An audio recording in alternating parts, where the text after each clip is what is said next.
देख भाई तुम्हें तुम जीवन रे जहाँ कर पछे जदि खुशी ना हो ताहले कौन लाभ। थरे जने युवक एक महात्मा गुरु आश्रम को जाइथिले।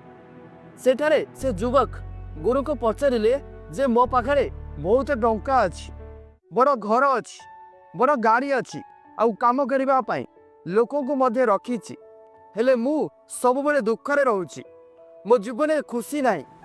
हे महात्मा गुरु मते एई दुख रु बाहर करंतु। यह शुणी गुरु तांको केवल एतिकी कहले जे केवल बाहर जिनिस रे खुशी न थाए। खुशीर मूल कारण हेउछि निजर मन। जेते आपनकर मन स्वच्छ रहिबो, मन भल रहिबो, सेते आपण खुशी रे रहिबे। आउ ए खुशी बाहर दुनिया रे न थाए, बरं खुशी आम भूतरे थाए। जदि आम यह मानि नेबा ताहले आमे सबु बेले दुख समय मध्य खुशी रे रहिबा।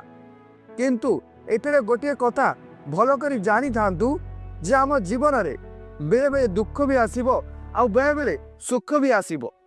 दुख बेले निजको धैर्य रखंतु जे ई दुख समयटी बहुत शीघ्र चली जीवो आउ सुखर समय निश्चय आसीबो।